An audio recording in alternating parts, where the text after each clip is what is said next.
Claire bought an abandoned factory at a bargain price to launch her food processing business. 4 weeks into renovations, a diver inspected the old water reservoir for structural issues. His emergency signal suddenly pierced the surface, and when the crew pulled him up, his face was drained of all color. At the bottom lay dozens of chain barrels that had been sealed for decades. The diver froze in mid-water the moment he saw something in front of him. His hands trembled as he tried to send an emergency signal to the surface. When the personnel on the surface heard the signal, they quickly pulled him up. As soon as he was out of the water, everyone saw his face was pale, like someone who had just seen something that shouldn't exist. A month earlier, a woman named Claire Dawson had just won an auction for an old abandoned factory at a surprisingly low price, below market value. She had been searching for a suitable location to start a food processing plant project with her friends. But Claire saw potential where others saw only decay. The factory sprawled across 5 acres on the edge of town. Inside, rusted equipment sat exactly where workers had left it decades ago. At the center stood a massive water reservoir, a concrete structure that had once supplied water to the entire operation. Claire had been planning this for months with her business partners. The location was perfect. The price was right. She signed the purchase agreement and immediately called contractors to begin renovation work. The first 2 weeks moved quickly. Construction crews arrived each morning and tore out old machinery. Claire visited daily, walking through rooms and imagining where production lines would go, where offices would be built. By the 3rd week, the transformation was visible. Workers repainted exterior walls. New windows went in where broken ones had been. The parking lot got fresh asphalt. Claire posted updates on the company's Facebook page, announcing they would soon be hiring. Applications started coming in immediately. People were excited about new jobs coming to the area. The local newspaper ran a story about the factory coming back to life, praising Claire for bringing employment opportunities to the community. Everything seemed perfect. On the morning of the 4th week, the contractor scheduled an inspection of the water reservoir. The diver arrived early with his team. The diver put on his gear and descended into the murky water slowly, his team monitoring from above through safety lines and communication equipment. Then Claire's phone rang. The contractor's voice came through tense and strained. He told her they had found something at the bottom of the reservoir. The authorities had already been called. He just told her to get to the factory immediately. Claire grabbed her keys and drove faster than she should have. Her mind raced through possibilities. When she pulled up, the scene stopped her cold. Police cars lined the access road with lights flashing.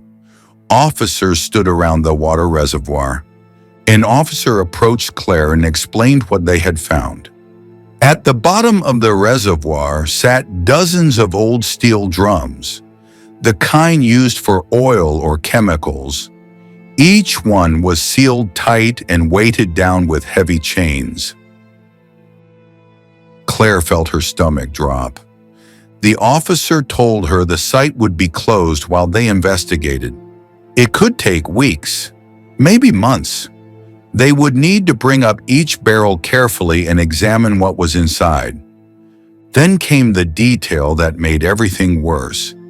Inside one of the barrels they had already opened, they found what looked like a human body. The news spread like wildfire. Within hours, reporters arrived. Television vans blocked the entrance. Cameras pointed at the reservoir from every angle. Claire's phone never stopped ringing. Her business partners called, panicked about their investment. Her family called, worried about her safety. Her lawyer called, warning about potential liability. The bank called, concerned about the loan they had approved. Police brought in specialized equipment to raise the remaining barrels from the bottom. They worked methodically, one barrel at a time, treating the entire site as a potential crime scene. The investigation continued for days. More barrels came up. Police examined each one carefully. Media coverage intensified. Reporters dug into the factory's history, interviewing people who had worked there decades ago, searching for clues. Theories range from organized crime to industrial accidents to something far more sinister. Then everything changed. Forensic experts examined the body more closely and made a startling discovery.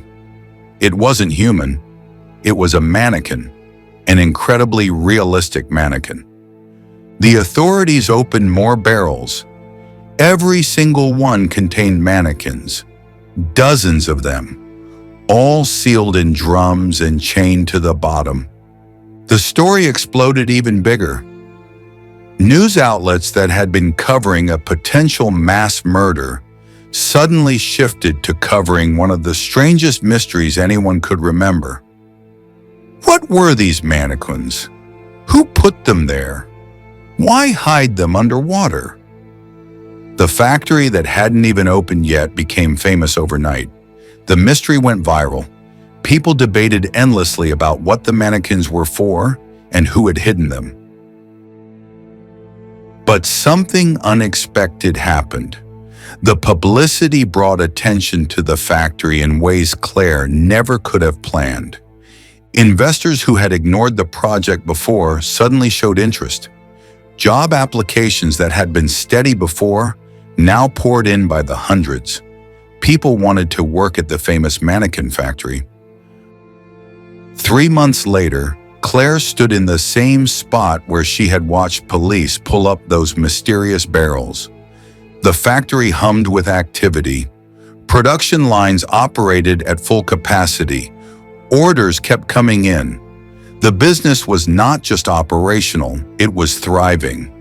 The mannequins were never fully explained. Police investigated the previous owners and came up empty. And that's what kept people talking. That's what kept the factory in the news. That's what made it successful. The mystery, the unanswered questions, the barrels at the bottom of the reservoir. While Claire's business flourished beyond anything she had imagined, 2 questions remained. What were those mannequins really built for?